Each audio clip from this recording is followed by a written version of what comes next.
बापूश्री और उनके सत्संग में पधारे हुए सभी भक्त भाई बहनों, मैं इलाहाबाद से आया हूं। मेरा नाम राजीव दीक्षित है और पिछले कुछ वर्षों से मैं भारतीय संस्कृति और इस राष्ट्र को बचाने के एक आंदोलन में लगा हुआ हूं। उस आंदोलन का नाम है आज़ादी बचाओ आंदोलन। ये आंदोलन सन 1992 से चल रहा है और जब से ये चल रहा है तब से मैं इसमें लगा हुआ हूं।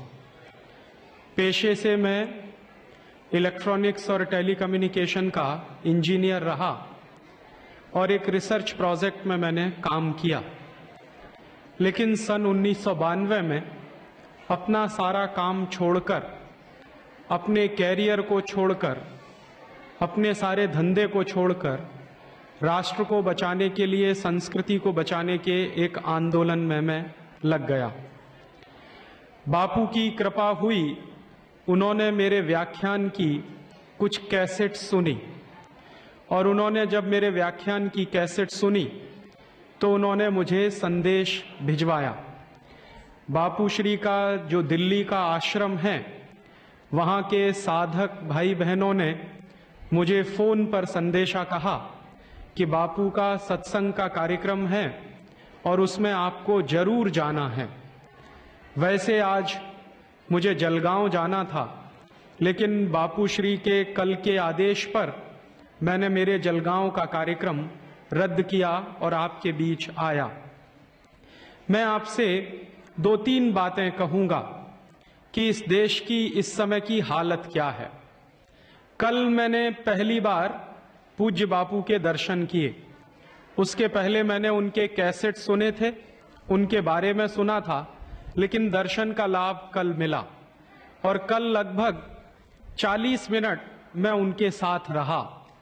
तो 40 मिनट मुझे बापू का जो सानिध्य मिला, उसमें उन्होंने जो कहा वैसी ही बात मैं कहने की कोशिश कर रहा हूं सारे देश में, शायद अपनी भाषा में।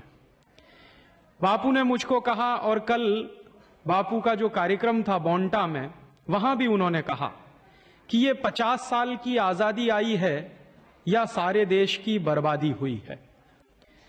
तो मैं यहीं से मेरी बात शुरू कर रहा हूं जो कल बापू ने कही मुझसे कि सच में 50 साल की आजादी आई है या हमारी बर्बादी ज्यादा हुई है। पिछले 50 साल में जो आजादी हमको मिली है, उस आजादी का मतलब क्या है? एक तरफ तो सरकार कहती है और देश के सारे माहौल में यह बताने की कोशिश की जा रही है कि भारत की आजादी के 50 साल पूरे हो गए, और दूसरी तरफ सारा देश जिस तरह से चल रहा है, जो हालात हैं पूरे देश के, वो ये बताते हैं कि ये जो 50 साल की आजादी है, ये तो भारत के पिछले 500 साल की गुलामी से भी ज्यादा बुरी है। और मैं भी यही बात कह रहा हूं जो बापू कह रहे हैं कि आजादी के 50 साल पूरे हुए हैं या गुलामी के 500 साल पूरे हुए हैं। और जब मैं ये कहता हूं कि गुलामी के 500 साल पूरे हुए हैं, तो कुछ लोग मुझसे कहते हैं कि राजीव भाई आप ऐसा क्यों बोलते हैं? तो उसके पीछे कुछ गंभीर कारण हैं और उसके पीछे कुछ ठोस सच्चाइयां हैं। ये 500 साल की गुलामी की बात क्या है? आज से लगभग 500 साल पहले एक परदेशी आया था हमारे देश में, उसका नाम था वास्को डिगामा। 20 मई 1498 को वास्को डिगामा भारत में आया, और वास्को डिगामा जो भारत में आया, वहां से भारत की गुलामी की एक नींव पड़ी। पुर्तगालियों ने हमारे देश को गुलाम बनाया। वास्को डिगामा पुर्तगाल से आया था, और इस देश में इतिहास में जो गलत काफी हम पढ़ते हैं और पढ़ाते हैं, तो हमको इतिहास में यह पढ़ाया जाता है कि वास्को डिगामा भारत की खोज करने के लिए आया था। यह बात सच नहीं है। वास्तविकता यह है कि वास्को डिगामा इस देश को ईसाई बनाने के लिए आया था, और वास्को डिगामा को ईसाईयत का प्रचार करने के लिए हिंदुस्तान में भेजा गया था। और वो कौन सी ऐसी बात है जिससे यह पता चलता है? सन 1492 का एक दस्तावेज मेरे पास है, एक डॉक्यूमेंट मेरे पास है सन 1492 का। और वो जो सन 1492 का दस्तावेज है वो पुर्तगाल का एक डॉक्यूमेंट है, पोर्चुगीज भाषा में लिखा हुआ है। वो 1492 का जो दस्तावेज है वो कहता क्या है? 1492 के दस्तावेज में दो बातें हैं जो समझने की हैं। पहली बात यह है कि उस जमाने में जो ईसाईयत का धर्मगुरु होता था, जो पोप होता था, उसने एक आदेश जारी किया सारी दुनिया में। और वो आदेश क्या जारी किया? 1492 में ईसाईयत के धर्मगुरु पोप द्वारा जो आदेश जारी किया वो पोर्चुगीज भाषा में लिखा हुआ है। उस आदेश में उसने ये कहा कि 1492 के बाद सारी दुनिया को दो हिस्सों में बांट दिया जाए। दुनिया का एक हिस्सा होगा पूर्वी हिस्सा और दुनिया का दूसरा हिस्सा होगा पश्चिमी हिस्सा। तो दुनिया के पूर्वी हिस्से को ईसाई बनाने का काम और दुनिया के पूर्वी हिस्से को लूटने का काम पुर्तगाली लोग करेंगे और दुनिया के पश्चिमी हिस्से को ईसाई बनाने का काम और लूटने का काम स्पेन के लोग करेंगे।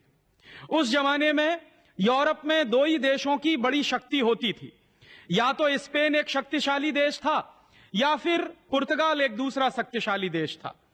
तो पोप ने यह जो आदेश जारी किया, उस आदेश के बाद पुर्तगाली लोग दुनिया के पूर्वी हिस्से को ईसाई बनाने के लिए और लूटने के लिए निकले और उन्हीं लोगों ने वास्को डिगामा के माध्यम से हिंदुस्तान में ईसाईयत का प्रचार और हिंदुस्तान को लूटने का काम शुरू किया। तो उस आदेश के बाद, पोप के आदेश के बाद वास्को डिगामा भारत में आया हमको लूटने के लिए और ईसाई बनाने के लिए, और कोलंबस अमेरिका गया अमेरिका को ईसाई बनाने के लिए और लूटने के लिए। अमेरिका की जो मूल प्रजा थी, उस मूल प्रजा का नाम था रेड इंडियन। उस मूल प्रजा को मार पीट कर ईसाई बनाने का काम कोलंबस ने शुरू किया और स्पेन के लोगों ने धीरे धीरे करके अमेरिका के काफी रेड इंडियन को ईसाई बना दिया और जो बच गए रेड इंडियन उनको उन्होंने गुलाम बना लिया। ऐसा ही काम वास्को डिगामा ने हमारे देश में शुरू करवाया। तो मैं जो कहता हूं वो ये कि 500 साल पहले एक गुलामी की शुरुआत इस देश में हुई और वो गुलामी की नींव डाली वास्को डिगामा ने पूर्वी भारत में, माने पूर्वी दुनिया के हिस्से में, भारत जिसका एक अंग है, और पश्चिमी हिस्से में कोलंबस ने। और वो गुलामी चलती रही। पुर्तगालियों ने इस देश में गोवा नाम के राज्य पर करीब 450 साल तक शासन किया। गोवा जो हमारे देश का हिस्सा है वो गोवा पुर्तगालियों के कब्जे में रहा। और जहां हम लोग बैठे हैं दमन और द्वीप, ये भी पुर्तगालियों के कब्जे में रहा। 1510 से लेकर 1961 तक लगभग 451 साल ये पूरा का पूरा इलाका पुर्तगालियों का गुलाम रहा। बाकी का हिंदुस्तान 1947 में आजाद हो गया था, लेकिन गोवा 1961 में आजाद हो पाया पुर्तगालियों की गुलामी से। दमन और द्वीप की भी यही हालत हुई। तो हमारे ऊपर एक गुलामी लदी वास्को डिगामा के आने से, और वो गुलामी लगभग 450 साल चली। और वो जो 450 साल की गुलामी थी उसमें देश का हर तरफ से पतन हुआ। पुर्तगालियों ने हमारी आर्थिक संपत्ति को लूटा। उसके बाद इस देश में फ्रांसीसी घुस गए, उन्होंने इस देश को लूटा। फिर उसके बाद इस देश में डच लोग घुस गए, उन्होंने इस देश को लूटा। उसके बाद इस देश में अमेरिकन और अमेरिकनों की मदद से ब्रिटिशर्स घुसे, उन्होंने हमारे देश को लूटने की कोशिश की। और इस तरह से लगभग 1498 से लूट की एक नई शुरुआत इस देश में शुरू हो गई। 1498 के पहले भी यह देश लूटा और मुगल आक्रमणकारियों के द्वारा लूटा गया। 10वीं 11वीं शताब्दी के दौर में महमूद गजनवी जैसे लोग आए, उसके पहले मोहम्मद गौरी जैसे लोग आए, और वो लोग भी इस देश को लूटते रहे और यहां की संपत्ति ले जाते रहे। तो लगभग 10वीं 11वीं शताब्दी से इस देश की लूट के इतिहास का एक सिलसिला शुरू होता है। एक तरफ लूट है और दूसरी तरफ भारतीय संस्कृति के विनाश की बात है। तो ये जो पिछले 1000 साल से लूट चल रही है वो 1492 के पहले एक तरह के लोगों द्वारा चलाई गई और 1492 के बाद यूरोप के लोगों द्वारा चलाई गई। 1492 के पहले जो नॉन क्रिश्चियन जनता थी, जो मुस्लिम लोग थे, उन्होंने हमको लूटा और बर्बाद किया। और 1492 के बाद ये क्रिश्चियन लोग घुस गए, उन्होंने हमको लूटा और बर्बाद किया। सबसे ज्यादा बर्बादी हिंदुस्तान में आई पुर्तगालियों के कारण और अंग्रेजों के कारण। और अंग्रेजों ने जो इस देश को लूटने की एक व्यवस्था शुरू की, दुर्भाग्य से वो व्यवस्था आजादी के 50 साल के बाद भी चल रही है। और मैं जब ये कहता हूं कि आजादी के 50 साल या गुलामी के 500 साल, तो उसमें वही मुख्य बात है। अंग्रेजों ने, अंग्रेजों के पहले फ्रांसीसियों ने, फ्रांसीसियों के पहले डच ने, और डच लोगों के पहले पुर्तगालियों ने भारत में लूट की जो व्यवस्था कायम की थी, वही लूट की व्यवस्था आज भी चल रही है। और उसके मैं आपको कुछ ठोस उदाहरण देना चाहता हूं। अंग्रेजों ने इस देश को लूटने के लिए क्या किया, उसका एक छोटा सा उदाहरण देके मैं मेरी बात कहूं। सन 1813 का एक दस्तावेज मेरे पास है, लंदन की पार्लियामेंट का। लंदन में उस जमाने में हाउस ऑफ कॉमन्स चलता था, उस जमाने में हाउस ऑफ लॉर्ड्स नहीं होता था। तो हाउस ऑफ कॉमन्स में लंदन में एक बहस शुरू हुई। क्या बहस शुरू हुई? बहस का टाइटल यह था, how to Christianize India. London में अंग्रेज लोग अपने पार्लियामेंट में बैठकर, वहां के बड़े बड़े नेता इस बात पर बहस कर रहे थे 1813 के सन में कि हिंदुस्तान को ईसाई कैसे बनाया जाए। और इस बहस को जो चलाने वाला सबसे बड़ा अंग्रेजों का नेता माना जाता था, उसका नाम था विलियम विल्बरफोर्स। तो विलियम विल्बरफोर्स भाषण दे रहा था सन 1813 में ब्रिटिश पार्लियामेंट के हाउस ऑफ कॉमन्स में, और कह रहा था कि हिंदुस्तान को ईसाई बनाना हमारा सबसे पहला काम है। तो ईसाई बनाने का तरीका क्या होगा? तो उन लोगों ने जो पार्लियामेंट में बहस चलाई, उस बहस में से उन्होंने 3 बातें तय की और एक प्रस्ताव पारित किया। प्रस्ताव क्या पारित किया? प्रस्ताव यह पारित किया कि हिंदुस्तान को ईसाई बना देना है, हिंदुस्तान को क्रिश्चियन बना देना है। और जब हिंदुस्तान क्रिश्चियन होगा तो वो अपने आप हमारे रास्ते पर चलना शुरू हो जाएगा। तो हिंदुस्तान क्रिश्चियन बनेगा कैसे? इस पर ब्रिटेन की पार्लियामेंट में बहस हुई, और उनके नेताओं ने आपस में जो बहस की, उसके दस्तावेज मेरे पास हैं। और मैं एक पुस्तक लिख रहा हूं, आजादी के 50 साल या गुलामी के 500 साल। उस पुस्तक में वो सारे दस्तावेज मैं छापने जा रहा हूं, प्रकाशित करने जा रहा हूं। तो वो दस्तावेज में क्या उन्होंने तय किया है? उन्होंने तय किया कि हिंदुस्तान को अगर ईसाई बनाना है तो सबसे पहला काम हिंदुस्तान की आर्थिक व्यवस्था को तोड़ना पड़ेगा। हिंदुस्तान में ये जो संपत्ति है, ये जो धन है, इसको लूटना पड़ेगा और हिंदुस्तान को गरीब बनाना पड़ेगा। तो जब हिंदुस्तान गरीब हो जाएगा और जब हिंदुस्तान में भुखमरी आ जाएगी, तो यहां के लोग बहुत आसानी के साथ थोड़े थोड़े पैसे के लिए धर्म परिवर्तन शुरू कर देंगे।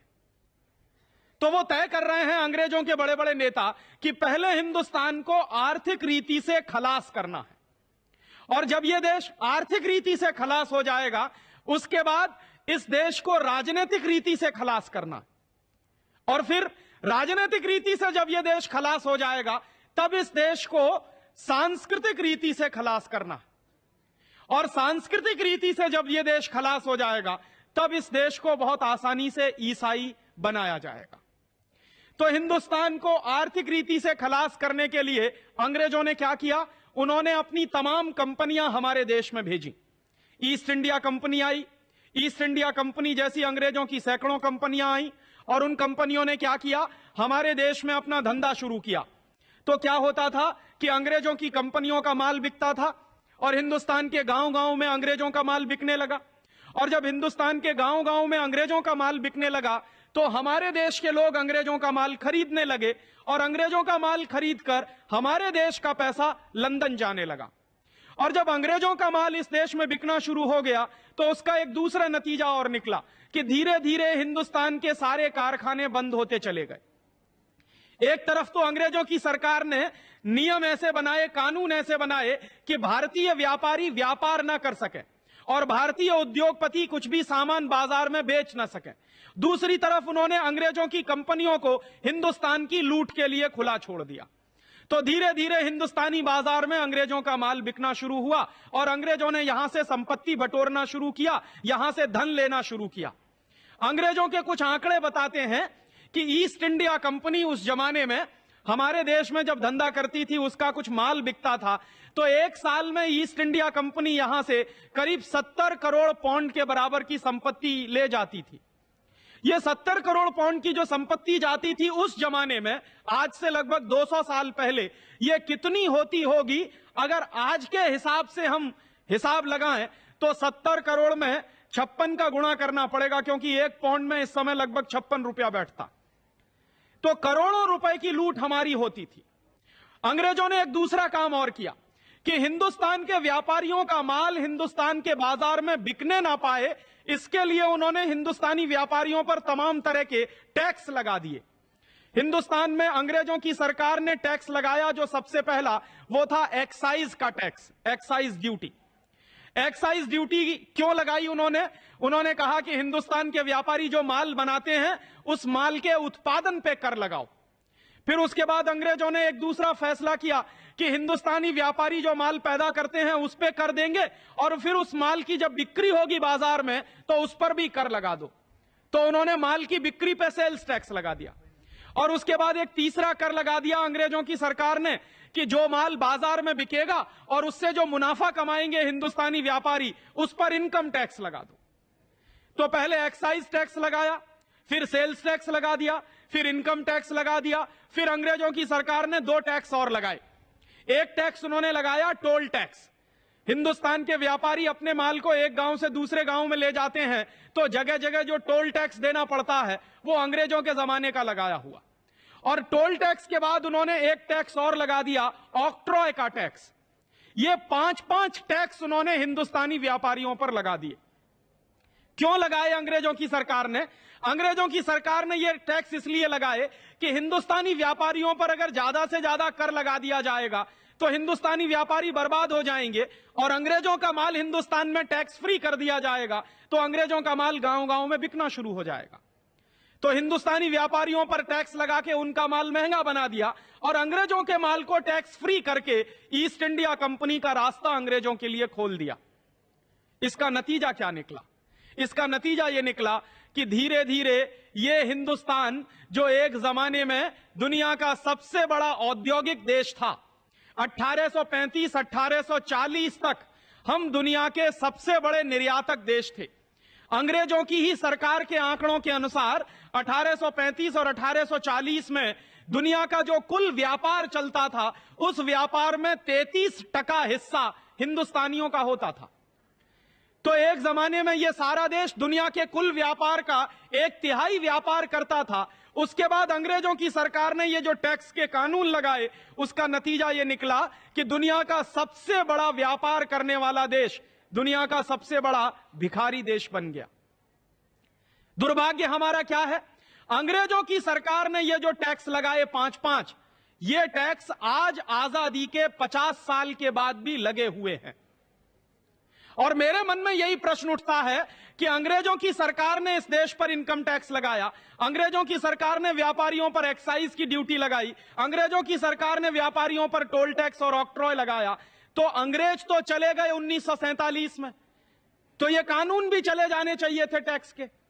लेकिन दुर्भाग्य से वो टैक्स के सारे कानून आज भी हिंदुस्तानी व्यापारियों पर लगे हुए हैं। जिस तरह से अंग्रेजों के जमाने में हिंदुस्तानी व्यापारियों से टैक्स वसूला जाता था, वैसे ही आजादी के 50 साल के बाद भी यह काम किया जा रहा है। और इसलिए मैं मानता हूं कि अभी शायद आजादी आना बाकी है। और उन टैक्स के कानूनों के कारण जिस तरह हिंदुस्तानी व्यापारी बर्बाद हुए थे, वैसे ही आज हो रहे हैं। आज भी क्या चल रहा है? हिंदुस्तान में ग्लोबलाइजेशन और लिबरलाइजेशन के नाम पर विदेशियों को, विदेशी कंपनियों को खुली छूट मिल रही है, और हिंदुस्तानी व्यापारियों पर लगातार टैक्स बढ़ा बढ़ा के उनको मारने का काम चल रहा है। अंग्रेजों के जमाने में यह धंधा चलता था कि ईस्ट इंडिया कंपनी को खुली छूट मिलती थी और हिंदुस्तानी व्यापारियों को बर्बाद करने के लिए कानून बनाए जाते थे।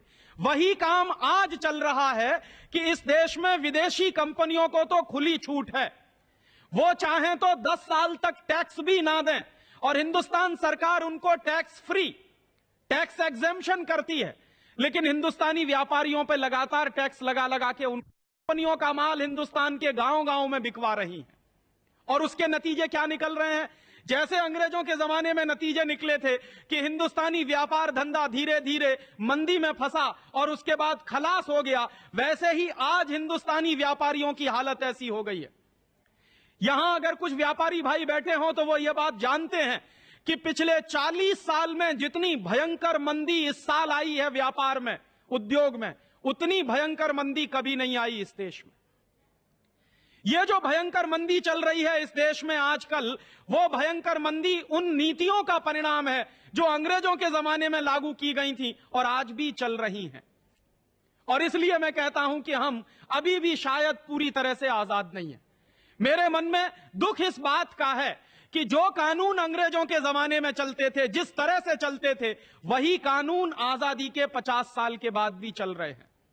जिस तरह से अंग्रेजों ने हिंदुस्तान की अर्थव्यवस्था को बर्बाद किया था, उसी तरह से आज हिंदुस्तान की अर्थव्यवस्था को बर्बाद करने का काम चल रहा है। ऐसे ही मैं आपको एक दो कुछ और उदाहरण दूं कि अंग्रेजों की सरकार ने एक तरफ आर्थिक व्यवस्था बर्बाद की इस देश की, और दूसरी तरफ इस देश की राजनीतिक व्यवस्था को बर्बाद करने के लिए तमाम तरह के कानून बनाए।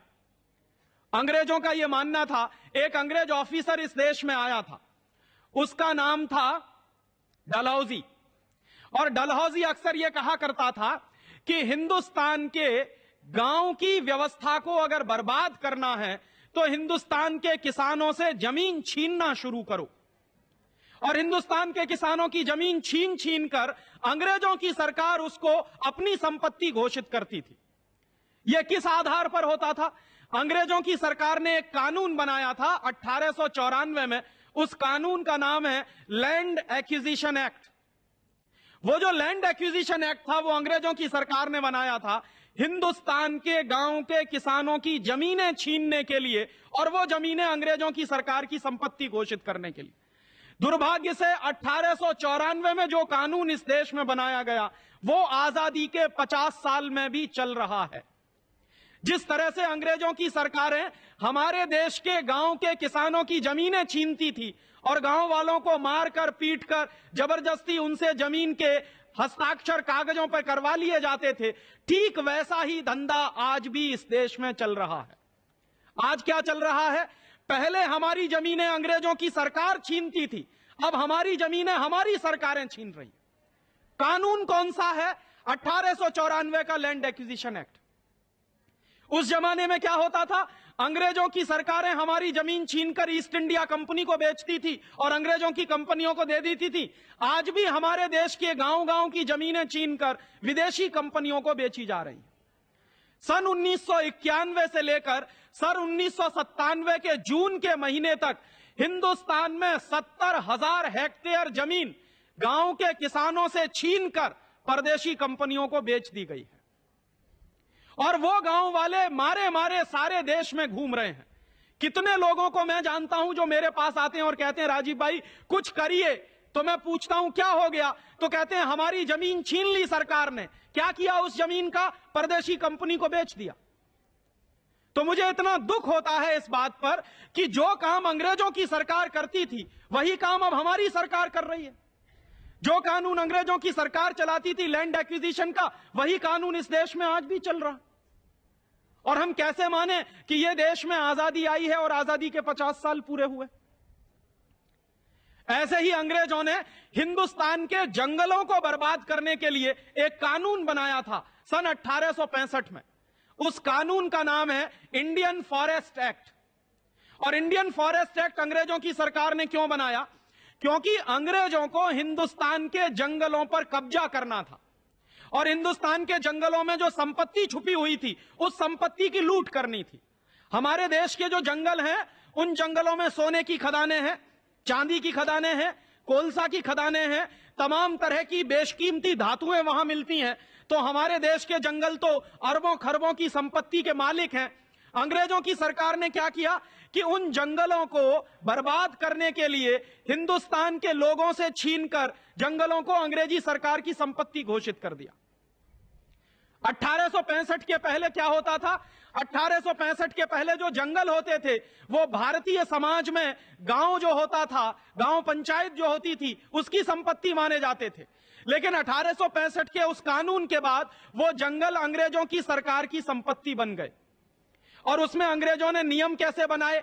उसमें अंग्रेजों ने नियम ऐसे बनाए कि अगर हिंदुस्तान में अंग्रेज व्यापारी जंगल काटें तो उनको लाइसेंस मिलता था, और कोई हिंदुस्तानी एक व्यक्ति पेड़ काटे तो अंग्रेजों की सरकार उसको सजा देती थी।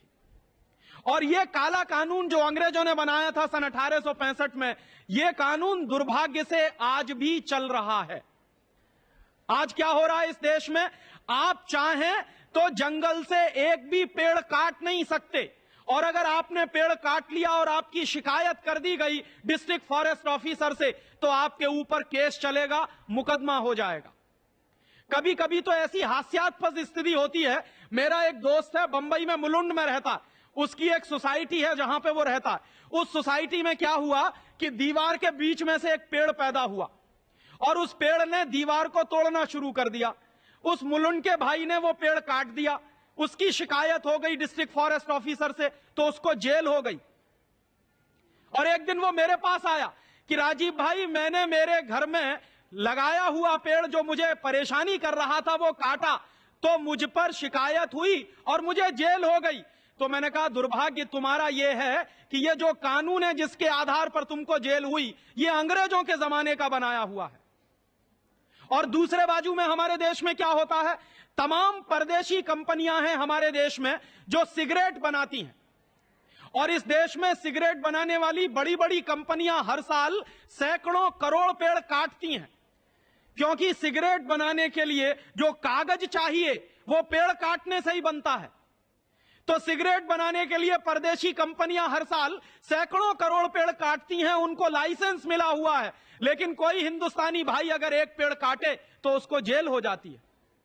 कानून कौन सा है? अंग्रेजों के जमाने का बनाया हुआ। शोषण क्या चल रहा है? जो अंग्रेजों के जमाने में शोषण चलता था वैसा ही शोषण आज चल रहा।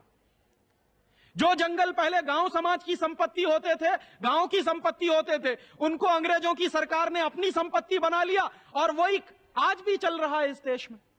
तो मुझे लगता था कि 1865 का वो कानून जो अंग्रेजों ने चलाया इस देश में, वो 1947 में खत्म हो जाना चाहिए था, क्योंकि अंग्रेज चले गए 1947 में, लेकिन वही आज भी चल रहा है। और इसलिए मैं कहता हूं कि जो अंग्रेजों के जमाने की गुलामी थी, वही गुलामी आज भी चल रही है। कभी कभी मेरे कुछ दोस्त हैं जो मुझसे मजाक में एक बात कहते हैं कि राजीव, तुम इतनी अंग्रेजों की बुराई करते हो, अगर अंग्रेज नहीं आए होते तो हिंदुस्तान में कभी न्याय की पद्धति नहीं आई होती। तो न्याय की पद्धति माने हमारे देश में जो कोर्ट चलते हैं, लोअर कोर्ट चलता है, हाई कोर्ट चलता है, सुप्रीम कोर्ट चलता है, तो जितने न्यायालय चलते हैं हमारे देश में, ये सब जिस न्याय पद्धति पर चलते हैं वो अंग्रेजों की बनाई हुई है, और उसका एक कानून है। उस कानून का नाम है आईपीसी, इंडियन पीनल कोड। ये आईपीसी का कानून हिंदुस्तान में अंग्रेजों ने चालू किया था सन 1860 में। और ये जो आईपीसी का कानून बनाया था इस देश में, वो अंग्रेजों ने क्यों बनाया था? अंग्रेजों के उस जमाने की जो पार्लियामेंट है, उसमें जब बहस चल रही थी, तो बहस ये चल रही थी कि हिंदुस्तान की समाज की व्यवस्था को अगर खलास करना है तो हिंदुस्तान की न्याय पद्धति को तोड़ना पड़ेगा, और हिंदुस्तान की शिक्षण पद्धति को तोड़ना पड़ेगा। तो हिंदुस्तान की न्याय पद्धति को तोड़ने के लिए अंग्रेजों ने अपनी न्याय पद्धति इस देश में लागू की, आईपीसी, सीआरपीसी और सीपीसी वाली। और हिंदुस्तान की शिक्षण पद्धति और हिंदुस्तान के गुरुकुलों को बर्बाद करने के लिए अंग्रेजों ने इस देश में अंग्रेजियत के स्कूल चलाए, कॉन्वेंट स्कूल चलाए। एक अंग्रेज ऑफिसर था, उसका नाम था मैकॉले। मैकॉले इन दोनों काम के लिए जिम्मेदार था। मैकॉले अक्सर यह कहा करता था कि जिस समाज से न्याय खत्म हो जाता है वो समाज बर्बाद हो जाता है, और जिस समाज से शिक्षण खत्म हो जाता है वो समाज भी बर्बाद हो जाता है। तो मैकॉले ने दोनों ही काम किए। भारतीय समाज से न्याय व्यवस्था खत्म करने के लिए उसने अंग्रेजों की न्याय पद्धति चालू की। वही न्याय पद्धति आज भी चल रही है इस देश में। 1860 में आईपीसी कानून बना था। पता नहीं 1860 में हमारे देश की क्या हालत थी। वो 1860 का कानून, आज से लगभग 140 साल पुराना कानून आज भी चल रहा है इस देश में। और उसमें व्यवस्था क्या है? मेरे बहुत सारे दोस्त मुझको ये कहते हैं कि अगर अंग्रेज नहीं आए होते तो ये तुम्हारे देश में जो न्याय पद्धति आई है ये नहीं आई होती। तो मैं अक्सर लोगों से एक कहानी कहता हूं कि इस देश में जब अंग्रेज नहीं आए थे तो कैसी न्याय पद्धति चलती थी, और जब अंग्रेज आ गए तो कौन सी न्याय पद्धति चलती है। आपने शायद सुना होगा, एक कहानी है राजा चंद्रगुप्त विक्रमादित्य की। हमारे देश के इतिहास में चंद्रगुप्त विक्रमादित्य का काल जो है स्वर्ण काल माना जाता, सुवर्ण युग माना जाता, सबसे अच्छा समय माना जाता। क्यों माना जाता है? क्योंकि हमारे इतिहास में हमने ये पढ़ा कि राजा जो चंद्रगुप्त विक्रमादित्य था वो बहुत न्यायप्रिय राजा था। उसके राज में कभी किसी के साथ अन्याय नहीं होता था। तो वो जो न्यायप्रिय राजा था वो न्याय कैसे करता था और आज न्याय कैसे होता है अंग्रेजों की पद्धति से, ये दोनों बात मैं तुलना के रूप में आपसे कहना चाहता हूं। एक बार क्या हुआ, चंद्रगुप्त विक्रमादित्य के राज में दो बहनों में झगड़ा हो गया। एक बहन कहती थी, एक बच्चा था, और दो बहन कहती थी कि ये मेरा है। एक बहन कहती थी मेरा है, दूसरी बहन कहती थी मेरा है। अब ये जब झगड़ा हुआ तो ये मुकदमा राजा के दरबार में पहुंचा। राजा के दरबार में जब ये मुकदमा पहुंचा तो राजा ने कहा एक बहन से कि सिद्ध करो कि ये बच्चा तुम्हारा है। तो एक बहन खड़ी हो गई और उसने सिद्ध कर दिया कि बच्चा उसका है। राजा ने दूसरी बहन को कहा कि अब तुम सिद्ध करो कि यह बच्चा तुम्हारा है। दूसरी बहन भी खड़ी हो गई, उसने भी सिद्ध कर दिया कि वो बच्चा उसका है। राजा धर्म संकट में पड़ गया। धर्म संकट किस बात का कि असली मां कौन है और नकली मां कौन है, यह पता कैसे लगाया जाए। थोड़ी देर के बाद राजा के मन में एक विचार आया। उसने कहा कि अच्छा ऐसा करो, तलवार ले आओ और इस बच्चे को आधा आधा काटो, आधा एक मां को दे दो, आधा दूसरी मां को दे दो। तो जैसे ही जल्लाद तलवार लेकर आया और बच्चे को काटने के लिए राजा ने तलवार उठाई, वैसे ही असली मां खड़ी हो गई और असली मां ने कहा कि नहीं, बच्चे को काटो मत, चाहो तो पूरा का पूरा दूसरी बहन को दे दो। राजा समझ गया कि जो असली मां है वो अपनी आंखों के सामने अपने बच्चे को कटता हुआ नहीं देख सकती, भले ही वो दूसरे के पास चला जाए, कम से कम जिंदा तो रहेगा। राजा को जब यह पता चला कि असली मां वही है जिसने ये कहा कि बच्चे को काटो मत, तो उसने क्या किया कि नकली मां से बच्चा लेकर असली मां को दे दिया। यह न्याय राजा के दरबार में 3 मिनट के अंदर हो गया। माने यह केस गया राजा के दरबार में, 2 महिलाओं का मुकदमा था, 3 मिनट के अंदर चंद्रगुप्त विक्रमादित्य ने न्याय कर दिया और बच्चा किसका है यह फैसला हो गया। अंग्रेजों की न्याय पद्धति जो चलती है, उस न्याय पद्धति में अगर आप इस केस को लेकर सुप्रीम कोर्ट चले जाइए, हाई कोर्ट चले जाइए या किसी लोअर कोर्ट में चले जाइए, तो मैं आपको गारंटी से कह सकता हूं कि कम से कम आपको 20 साल लग जाएगा। यह तय नहीं हो पाएगा कि कौन असली मां है और कौन नकली मां है।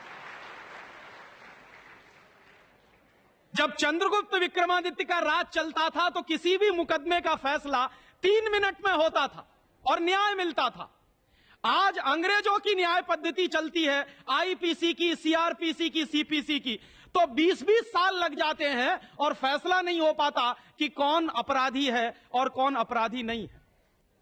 तो जब अंग्रेज नहीं आए थे तो ऐसी न्याय पद्धति हमारे देश में चलती थी, और जब अंग्रेज आए तो उन्होंने भारतीय न्याय पद्धति का सत्यानाश कर दिया, और दुर्भाग्य से वही न्याय पद्धति ये चल रही है इस देश में। यह न्याय पद्धति क्या है? इसमें किसी को न्याय नहीं मिलता, मुकदमे का फैसला होता है कानून के आधार पर। अगर वो कानून गलत है तो गलत फैसला होगा। कानून बनाता कौन है? कानून बनाते हैं हमारे पार्लियामेंट में बैठे हुए बड़े बड़े चोर और बदमाश।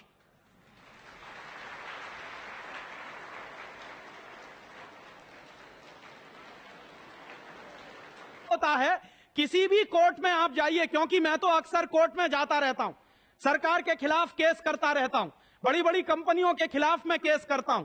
हमेशा मुझे एक ही बात सुनाई देती है न्यायालय में कि हम लोग फैसला करते हैं कानून के आधार पर। तो हमारे न्यायालय में क्या होता है? कानून के आधार पर फैसला होता है, ना कि न्याय मिलता है। जैसे मैं आपको उदाहरण दूं, हमारे देश में एक कानून है। क्या कानून है? 16 साल से ऊपर की अगर गाय है या बैल है तो उसको काट देना चाहिए, यह कानून है। अब आप मुझे यह बताइए कि 16 साल से ऊपर की गाय और बैल को काट देना चाहिए, कानून यह कहता है। क्यों कहता है? तो वो कहते हैं कि वो बूढ़ी हो गई है, तो इसके हिसाब से तो बूढ़े मां बाप हैं, उनको भी काट देना चाहिए क्योंकि वो भी बूढ़े हो गए।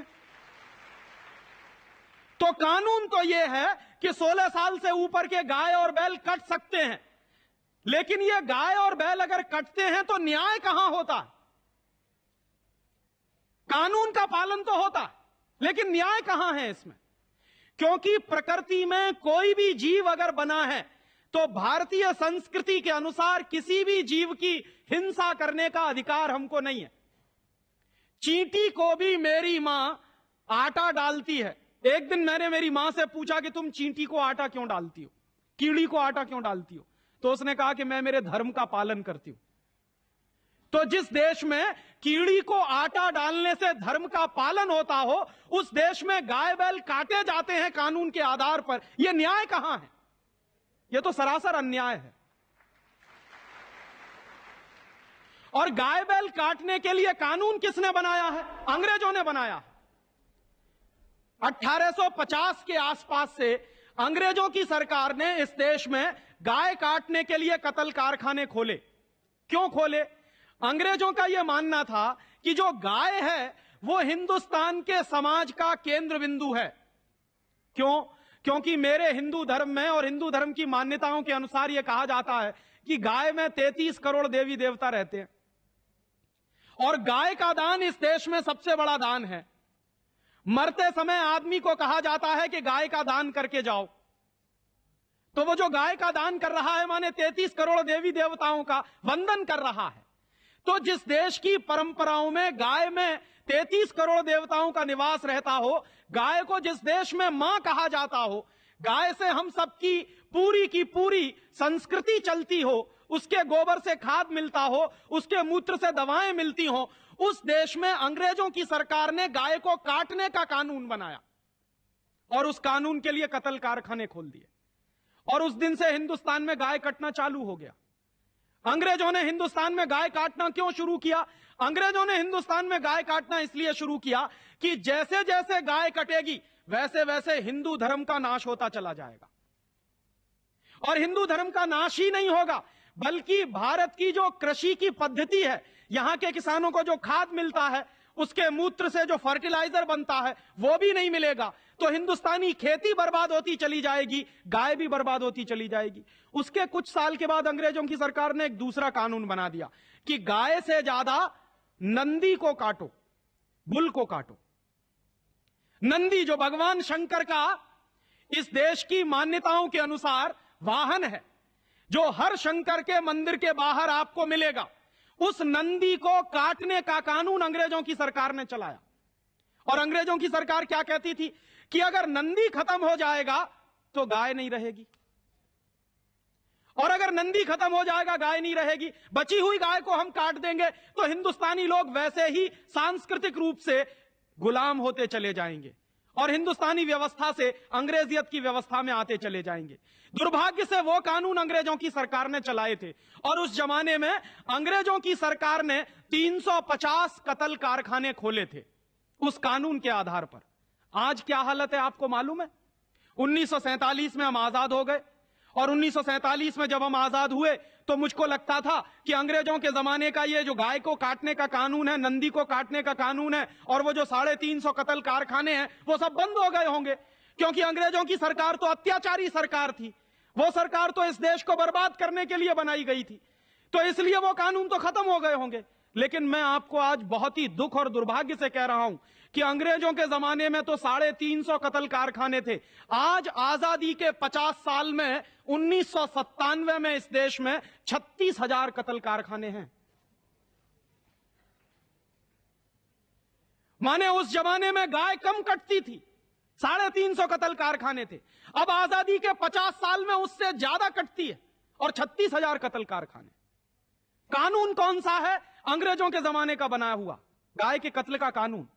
अंग्रेजों की सरकार क्या कहती थी कि कुछ लोगों को गाय का कत्ल करके मांस बेचना है और उनको अपनी जीविका चलानी है।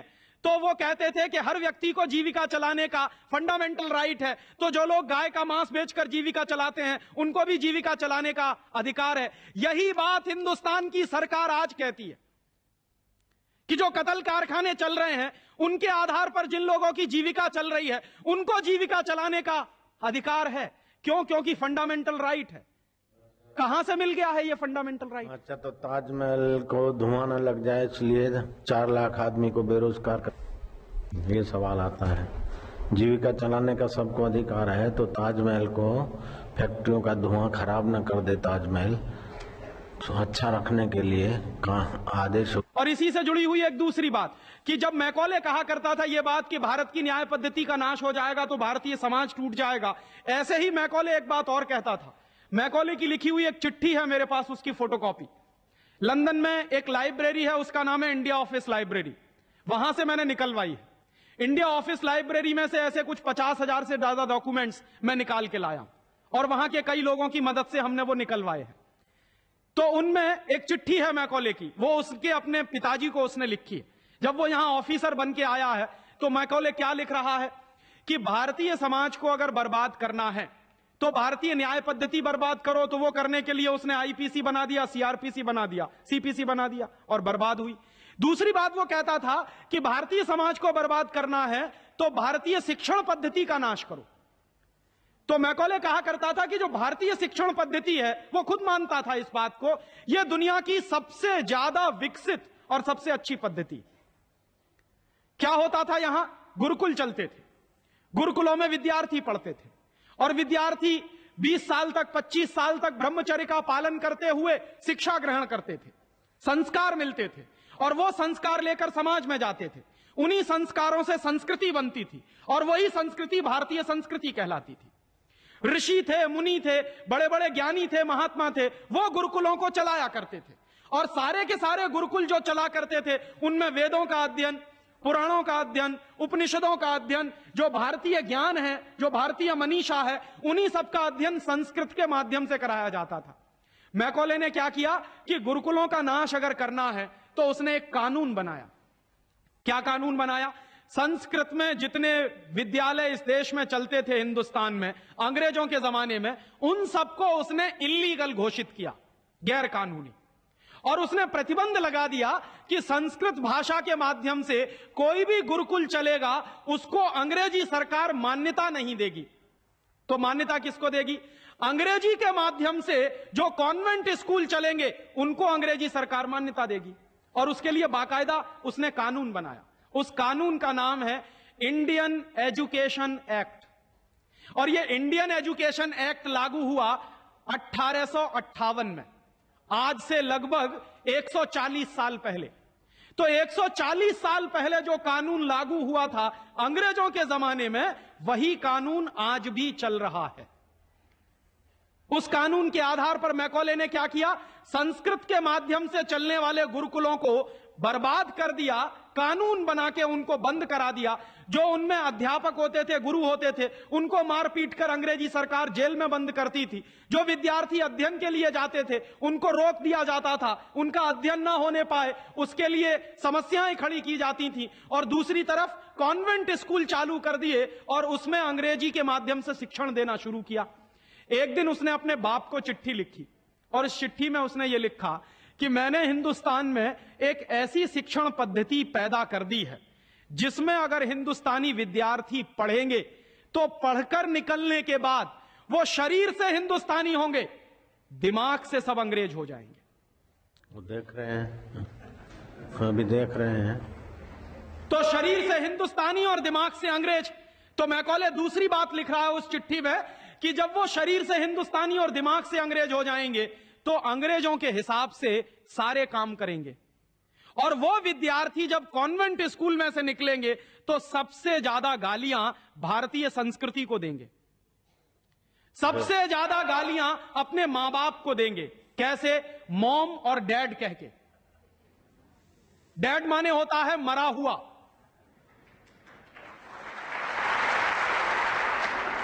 और मम्मी माने होता है शव।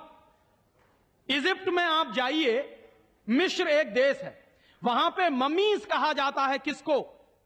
मरे हुए आदमी के शव को। तो हमारी मां हो गई मम्मी, मम्मी, और पिताजी हो गए डैड।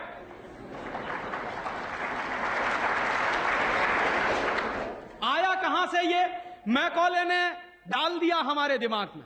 और मैं ये कहता हूं कि मैकॉले तो मर गया, उसका बाप भी मर गया, सब मर गए, भगवान उनकी आत्मा को शांति दे, लेकिन उसकी जो आत्मा है वो हम सब में प्रवेश कर गई है। और कैसे प्रवेश कर गई है?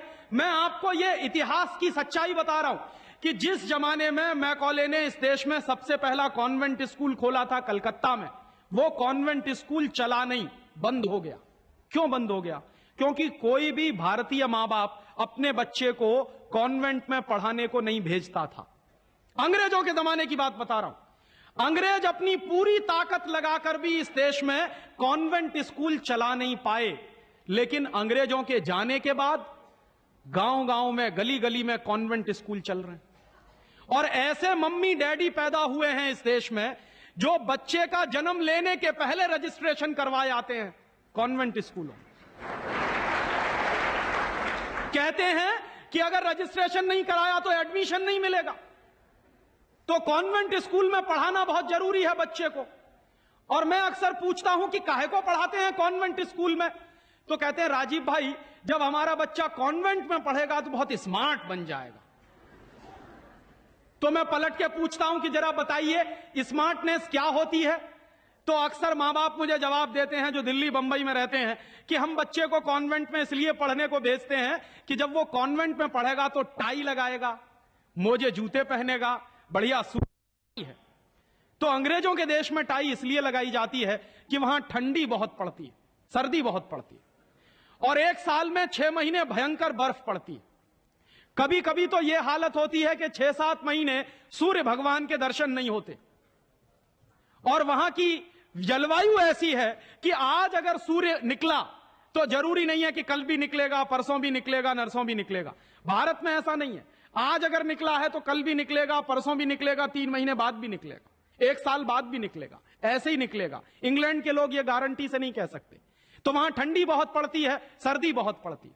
और जिन देशों में सर्दी बहुत पड़ती है, ठंडी बहुत पड़ती है, वहां के लोगों को अक्सर जुकाम बहुत होता है, नाक चलती है। तो जब नाक चलती है तो उस नाक को पोंछने के लिए बार बार जेब से रूमाल निकालना पड़ता। तो उन्होंने क्या किया कि एक रूमाल गले में लटका लो जो नाक पोंछने के काम आएगा। और टाई का माने क्या होता है? अंग्रेजी का शब्द है TIE। टाई का माने होता है गले के चारों तरफ लटकाया गया कोई कपड़ा। किस काम आता है वहां पर? नाक पोंछने के। क्यों करते हैं? क्योंकि ठंडी बहुत पड़ती है, सर्दी बहुत पड़ती है।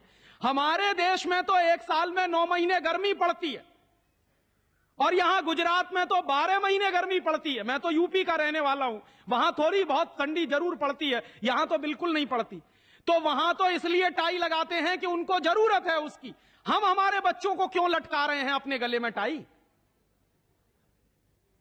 मर गए अंग्रेज और चला गया मैकॉले, लेकिन उसकी आत्मा का वास हम सब में हो गया। जिसको देखो वो कॉन्वेंट स्कूल में घुसा रहा है अपने बच्चों को, जिसको देखो वो अंग्रेजियत की तरफ ले जा रहा है। बड़े शर्म की बात है, शर्म की बात है, सावधान होना चाहिए। एक बार बंबई में मैंने एक जगह व्याख्यान में पूछा, पढ़े लिखे कुछ लोग बैठे थे, कि आप अपने बच्चों को कॉन्वेंट में क्यों भेजते हैं? आपको मालूम है कॉन्वेंट का मतलब क्या होता?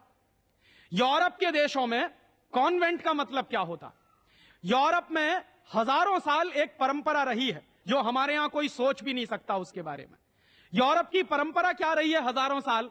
वहां बच्चे लावारिस छोड़े जाते हैं। आज भी यूरोप के देशों में, अमेरिका में आधे से ज्यादा बच्चे लावारिस तरीके से बड़े होते हैं। और यह परंपरा आज से 100-150 साल पहले तो बड़ी भयंकर थी। तो यूरोप में क्या होता था कि बच्चा पैदा हुआ, छोड़ दिया चर्च के सामने, छोड़ दिया अनाथ आश्रम में, छोड़ दिया किसी और संस्था में, वहां बड़ा होगा। तो जो लावारिस बच्चे वहां पैदा होते हैं, उन लावारिस बच्चों की पढ़ाई लिखाई, उनकी व्यवस्था करने का काम जिस जगह पर किया जाता है उसको कहते हैं कॉन्वेंट। हाँ, बड़ो तुम्हारे छोटे कॉन्वेंट कॉन्वेंट में जा रहे हैं। कॉन्वेंट का माने होता है लावारिस बच्चों के पढ़ने लिखने का स्थान। माने जिन बच्चों के मां नहीं है, जिनके बाप नहीं है, जिनके दादा दादी नहीं है, जिनका कोई कुटुंबीजन नहीं है, उन बच्चों को पढ़ाने के लिए जो स्कूल चलाए गए यूरोप में, उनको कॉन्वेंट स्कूल कहते हैं। तो हम हमारे बच्चों को कॉन्वेंट में क्यों भेज रहे हैं? हाय राम, तौबा तौबा। यहां तो मां भी है और बाप भी है, लेकिन हम इतने बेवकूफ हो गए हैं कि मां बाप के रहते हुए बच्चे को लावारिस बनाने के लिए कॉन्वेंट में भेज रहे हैं। और वहां जाके बच्चे पढ़ते हैं तो क्या पढ़ते हैं? कल जो बापू कह रहे थे किस्से में, वही बंबई में एक दंपत्ति ने मुझे कहा, पति पत्नी थे, कहने लगे राजीव भाई अगर बच्चा अंग्रेजी नहीं पढ़ेगा तो पीछे रह जाएगा। तो मैंने उनसे पूछा आपको मालूम है दुनिया में कितने देशों में अंग्रेजी चलती है? तो कहने लगे अंग्रेजी तो अंतर्राष्ट्रीय भाषा है। मैंने कहा आपको तब जानकारी नहीं है। दुनिया में इस समय 200 देश हैं जो संयुक्त राष्ट्र संघ के नक्शे पर हैं, और उन 200 देशों में से मात्र 12 देशों में अंग्रेजी चलती है। बाकी 188 देशों में उन देशों की अपनी भाषाएं चलती हैं। तो 200 देशों में से मात्र 12 देशों में अंग्रेजी चलती है, तो अंग्रेजी अंतर्राष्ट्रीय कैसे हो गई? अगर 200 में से 150 देशों में अंग्रेजी चलती तो मैं मान लेता कि अंग्रेजी अंतर्राष्ट्रीय भाषा, लेकिन मुश्किल से 12 देशों में जो भाषा चलती है उसको हम कहते हैं कि अंतर्राष्ट्रीय भाषा। और दूसरी बात, उसी दंपत्ति ने कहा कि राजीव भाई अंग्रेजी बहुत समृद्ध भाषा है, बहुत रिच लैंग्वेज है। जो शब्द उन्होंने इस्तेमाल किया, रिच लैंग्वेज माने समृद्ध भाषा। तो मैंने उनसे कहा कि दुनिया में अंग्रेजी से ज्यादा रद्दी दूसरी कोई भाषा नहीं है। बिल्कुल ठीक है। क्यों? उसका कारण है, उसका कारण है जानते हैं क्या है? अंग्रेजी में चाचा, मामा, ताऊ, मौसा, फूफा सब अंकल, और काकी, ताई, मौसी और सब आंटी। अब आप मुझे जरा यह बताइए कि मौसा में और फूफा में फर्क होता है कि नहीं होता? क्या आप फूफा को मामा बना सकते हैं? या यह बताइए कि मौसी में और काकी में फर्क होता है कि नहीं होता? क्या मौसी काकी हो सकती है? दुनिया की जिस भाषा में रिश्तों को कहने के शब्द ना हो वो सबसे रद्दी भाषा है। बिल्कुल ठीक। हमारे यहां हिंदुस्तान में जितनी भाषाएं चलती हैं, हर भाषा में परिवार के रिश्तों को कहने के लिए विशेष शब्द हैं। वहां नहीं है।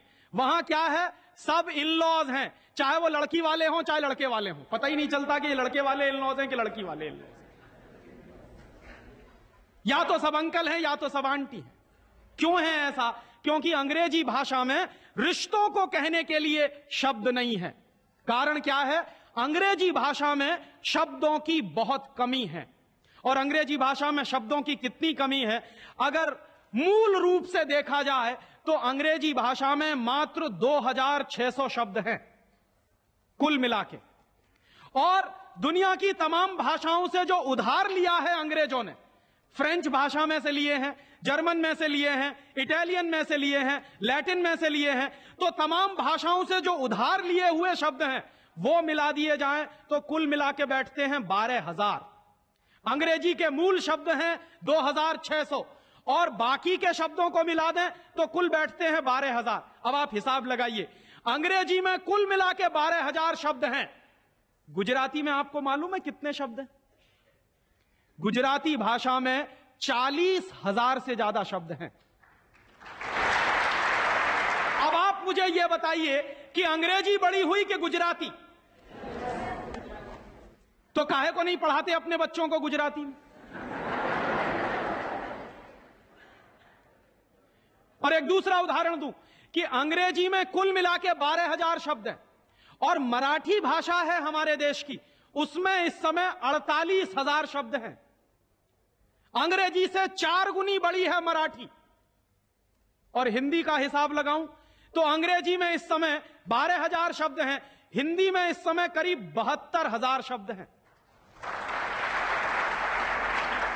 और हिंदी से एक कदम आगे चलिए, संस्कृत, तो अंग्रेजी में कुल मिला के 12,000 शब्द हैं, संस्कृत में कुल मिला के 1.5 लाख शब्द हैं।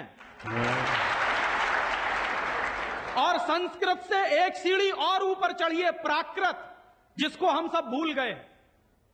प्राकृत को अगर ध्यान में रखें तो प्राकृत में 2.5 से 3 लाख शब्द हैं। दुनिया की सबसे बड़ी भाषा हमारे पास है, लेकिन हम बेवकूफों को मालूम नहीं है कि हमारे पास क्या है। हम पढ़े लिखे इडियट हैं, अंग्रेजी में कहें तो। भाग रहे हैं एक ऐसी भाषा के पीछे जिसमें मात्र 12,000 शब्द हैं, और अपनी भाषाएं छोड़ते चले जा रहे हैं। और ये जो भाषा की गुलामी होती है, ये बहुत खतरनाक होती है। जो आदमी अपनी भाषा बदल सकता है, वो किसी दिन अपनी मां भी बदल सकता। और ये मैं बहुत गंभीर बात कह रहा हूं। आपको कुछ दिन के बाद इस देश में कॉन्वेंट्स में से पढ़कर निकले हुए बच्चे ये कहते मिलेंगे कि वो कहते हैं ना, कॉन्वेंट के बच्चे, उनको तो हर चीज इंपोर्टेड चाहिए। Imported car, imported pen, imported pencil, imported television, imported refrigerator. अभी कुछ दिन के बाद कहेंगे कि अब हमको इंपोर्टेड मम्मी पापा भी चाहिए, क्योंकि आपकी शक्ल उनको अच्छी नहीं लगने वाली। वो तो जो भाषा पढ़ रहे हैं उसके संस्कार ले रहे हैं। तो अंग्रेजी पढ़ रहे हैं तो अंग्रेजी के संस्कार ले रहे हैं, और अंग्रेजी के संस्कार तो अंग्रेजियत के संस्कार हैं। और अंग्रेजियत के संस्कार में तो मां और बाप की इज्जत करने की बात उनको कभी सिखाई नहीं गई है। वो तो आपको भी 2 कौड़ी का मान के फेंक देने वाले। और दुर्भाग्य से यही होता है। कॉन्वेंट स्कूल से निकले हुए बच्चे जितनी गाली अपनी मातृभाषा को देते हैं, अपनी संस्कृति को देते हैं, अपने परिवार को देते हैं, उतनी शायद कोई नहीं देता। तो मैकॉले जो कहा करता था, वो बात आज हमको दिखाई देती है कि कॉन्वेंट में पढ़कर निकलेंगे बच्चे तो ये शरीर से हिंदुस्तानी होंगे, दिमाग से अंग्रेज होंगे। और इसी के संबंध में एक आखिरी बात उसने और कही थी कि ये जो भाषा की गुलामी होती है, ये आदमी के स्वतंत्र चिंतन को रोक देती है। अगर आपको मौलिक चिंतन करना है, अगर आपको स्वस्थ चिंतन करना है, और ऐसा चिंतन करना है जिसमें से कुछ नई रचना हो, तो वो आप अपनी मातृभाषा में ही कर सकते हैं। दुनिया में मातृभाषा में पढ़कर बड़े बड़े वैज्ञानिक पैदा हुए हैं। हम लोग, अक्सर मैं लोगों को कहता हूं कि जो लोग कॉन्वेंट के पीछे पागल हैं, उनको मैं अभी ताजा ताजा उदाहरण देता हूं। हिंदुस्तान में एक वैज्ञानिक है, उसका नाम है डॉक्टर एपीजे कलाम। डॉक्टर एपीजे कलाम को इस साल भारत रत्न मिला है। और डॉक्टर एपीजे कलाम हिंदुस्तान के जिंदा रहने वाले वैज्ञानिकों में इस समय सबसे ऊपर के व्यक्ति हैं। आपको मालूम है, डॉक्टर कलाम की पूरी शिक्षा तमिल में हुई है, अंग्रेजी उन्होंने पढ़ी नहीं है। बहुत वर्षों के बाद उन्होंने थोड़ी अंग्रेजी पढ़ी है काम चलाने के लिए। बचपन से उनकी पूरी शिक्षा उनकी मातृभाषा में हुई है। वो तमिल अच्छी जानते हैं, मलयालम अच्छी जानते हैं, और हिंदुस्तान में आज वो सबसे ऊंची श्रेणी के वैज्ञानिक हैं जिनको भारत रत्न मिला। दुनिया के ऐसे तमाम वैज्ञानिकों के मैं उदाहरण दे सकता हूं। आइंस्टाइन, अल्बर्ट आइंस्टाइन, सारा का सारा काम अपनी मातृभाषा में करता था, जर्मन में, और इसलिए इतना बड़ा बना। फ्रांस में एक वैज्ञानिक था मैक्स प्लैंक, जिसकी थ्योरीज हमारे जैसे इंजीनियर्स को पढ़ाई जाती थी जब हम पढ़ते थे। मैक्स प्लैंक की पूरी शिक्षा फ्रेंच भाषा में हुई थी। तो हम लोग जो अपने मन में गलतफहमी पाल कर बैठे हैं कि हमारे बच्चे अगर अंग्रेजी में नहीं पढ़ेंगे तो उनका विकास नहीं होगा, मैं आपको इसके उल्टी बात कह रहा हूं कि अगर आपके बच्चे अंग्रेजी में पढ़े तब उनका विकास नहीं होने वाला, वो गधे बन जाएंगे, विनाश होगा। हम लोग क्या कर रहे हैं, अपने बच्चों को कॉन्वेंट में भेज कर गधा बना रहे हैं। गधा जानते हैं क्या होता है? गधे के ऊपर बोझा लादते चले जाइए, लादते चले जाइए, लादते चले जाइए, बेचारा चुपचाप चलता चला जाता है, चलता चला जाता है। आजकल बच्चों के कंधे पर जो बस्ते हमने लाद दिए हैं, जरा उनका वजन तो कर लीजिए। जो बच्चे का वजन है उससे ज्यादा बस्ते का वजन है। अभी से आप अपने बच्चे को स्पॉन्डिलाइटिस का मरीज बना रहे हैं। जितना वजन उसका कंधा ढो नहीं सकता, उससे ज्यादा वजन उसके कंधे पे लटका हुआ, और बेचारा वो बस्ता लेके जाता है, लौट के आता है। जब लौट के आता है तो घंटों घंटों का होमवर्क उसको दे दिया जाता है। आप क्या करते हैं, अपनी मगजमारी कम करने के लिए उसका एक ट्यूटर रख देते हैं। ट्यूटर क्या करता है कि स्कूल का होमवर्क मिला, ट्यूटर ने अपना होमवर्क दे दिया। बच्चे का खेलना कूदना बंद, और बच्चा अगर खेलेगा नहीं कूदेगा नहीं तो उसका विकास कैसे होने वाला। तो या तो आपने फंसा दिया बेचारा होमवर्क। मैं अच्छे अच्छे घरों में जाता हूं, सबके बच्चे क्या कर रहे हैं, होमवर्क कर रहे हैं, सवेरे से शाम तक होमवर्क चल रहा है, कभी खत्म होने में ही नहीं आता। भला हो ऐसे स्कूलों का। और उस होमवर्क में से बना क्या रहे हैं और वो होमवर्क कर क्या रहे हैं। मैं आपको मेरी आप बीती सुनाता हूं, किसी दूसरे की नहीं। मैं भी बचपन में अंग्रेजी में मैं पढ़ा, और मैं सबसे ज्यादा गालियां मेरे मां बाप को देता हूं इसके लिए। मेरे पिताजी ने, वो एक बड़े ऑफिसर हैं, ये करने के लिए कि बेटा अंग्रेजी में पढ़ना चाहिए तो बड़ा बनेगा, तो मुझको भी पढ़ा दिया। अब अंग्रेजी माध्यम की जो पढ़ाई है, अंग्रेजियत की जो पढ़ाई है, वो क्या है। मैं आपको एक सॉलिड एग्जाम्पल दूं मेरा। मुझको गणित पढ़ाया जाता था। गणित में क्या पढ़ाते थे, एक फॉर्मूला था जो मुझको रटवाते थे क्लास 9th में जब मैं पढ़ता था। क्या फॉर्मूला था, x plus y whole square is equal to x square plus 2xy plus y square, x minus y whole square is equal to x square minus 2xy plus y square. और अक्सर इसमें गड़बड़ी होती थी, plus का minus होता था, minus का प्लस होता था। तो क्या होता था, मेरी पिटाई होती थी, क्लास में पिटाई होती थी। और मेरे जो अध्यापक थे तो मुझको खूब चिढ़ाते थे और मुझको खूब उल्टा सीधा कहते थे। एक दिन मैंने ये तय किया कि सब छोड़ छाड़ के ये 2 फॉर्मूले रटूंगा। तो रटने के लिए मैं बैठ गया, सब काम एक बाजू में। अब ये x प्लस वाई और x माइनस वाई में मैं घुस गया।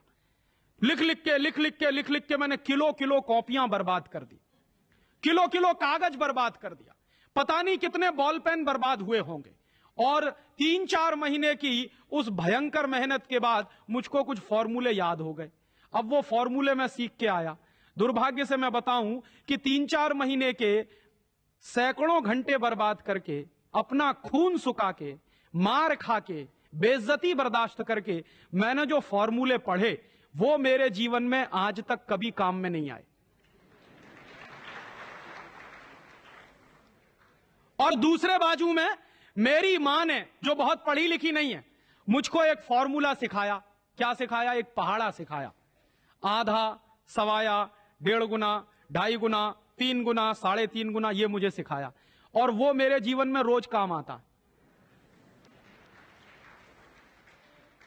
लेकिन कहा क्या जाता है कि मेरी मां तो पढ़ी लिखी नहीं है, पीएचडी नहीं किया उसने।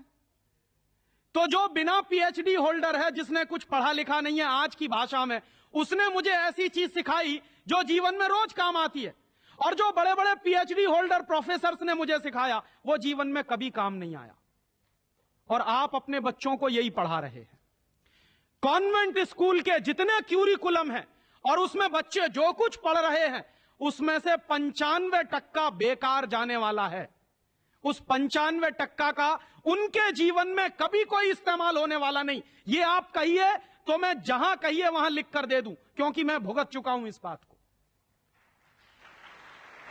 और वो जो 95% आप पढ़ा रहे हैं, आपके बच्चे के अगर काम नहीं आने वाला है, तो उसके लिए आप लाखों रुपए बर्बाद कर रहे हैं, करोड़ों घंटे बर्बाद कर रहे हैं। उस बच्चे का मन मस्तिष्क आपने दबा दिया है होमवर्क के नीचे, झूठी शान और प्रतिष्ठा में। आप अपने बच्चों को गधा नहीं बना रहे हैं तो क्या बना रहे हैं?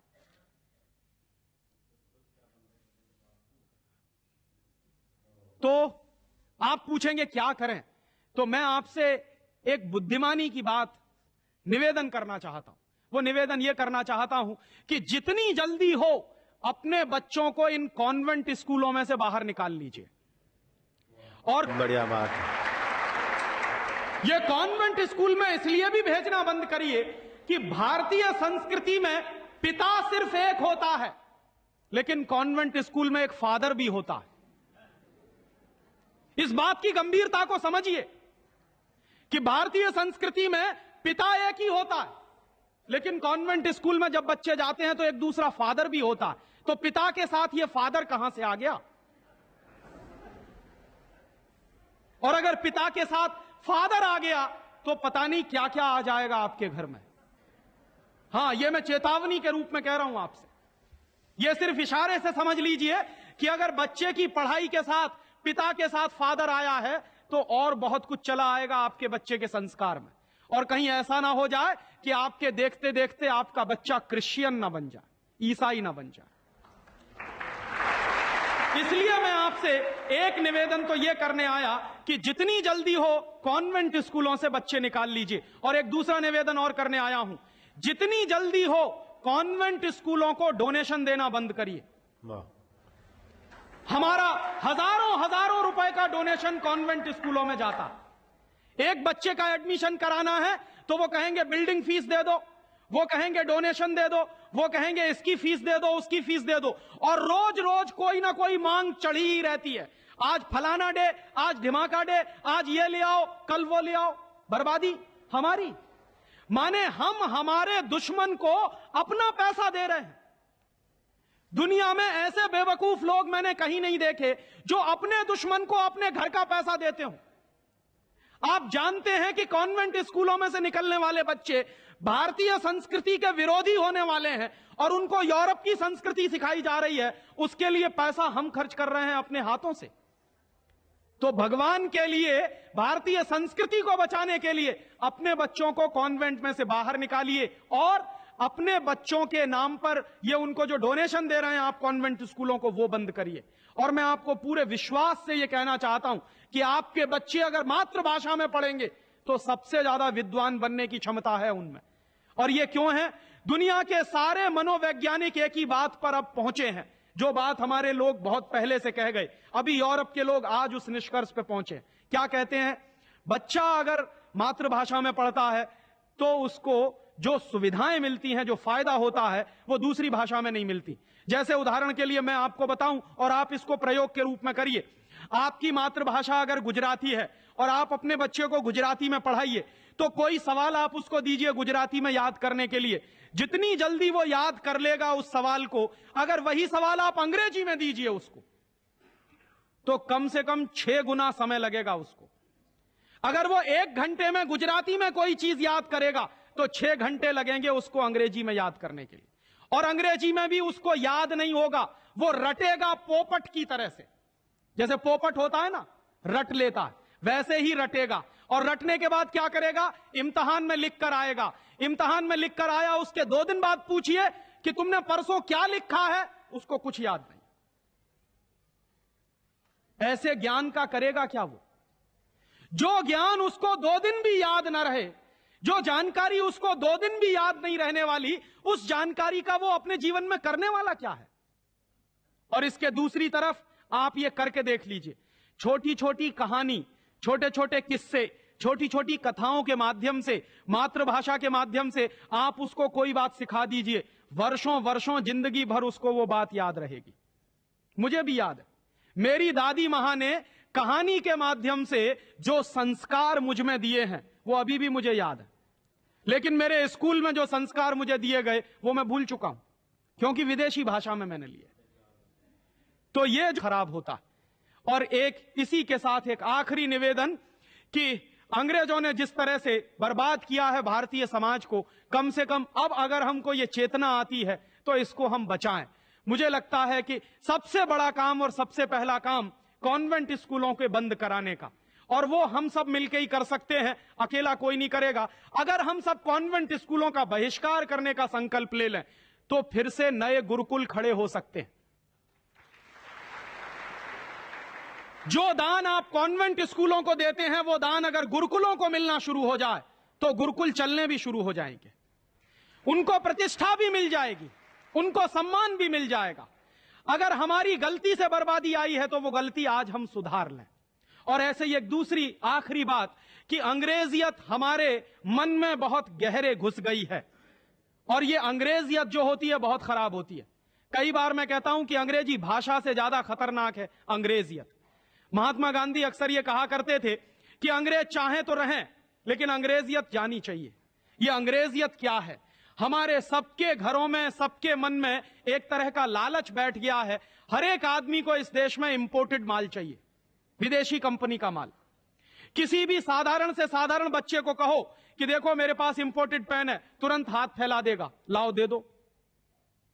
वो बच्चा चाहे जितना पढ़ा लिखा हो, माने इंपोर्टेड के नाम पर भीख मांगने में भी शर्म नहीं आती। उसी बच्चे को आप कहिए कि भगवान का प्रसाद है तो हाथ पीछे खींच लेगा। इंपोर्टेड पेन है तो तुरंत हाथ फैला देगा। गुलामी इतने गहरे बैठ गई है। और ये जो इंपोर्टेड माल की गुलामी होती है, इसी गुलामी ने हमारे देश को बर्बाद किया है। अंग्रेजों के जमाने में इस देश में अंग्रेजों का माल बिकता था इसलिए कि अंग्रेजों की गुलामी चलती थी, इसलिए क्योंकि अंग्रेजों की कंपनियां यहां चलती थी। दुर्भाग्य से आज वही फिर हो गया है। गांव गांव में परदेशी कंपनियां घुस गई हैं, परदेशी कंपनियों का माल घुस गया है। हम सबके घरों में परदेशी कंपनियों का माल आता है। सवेरे से लेके शाम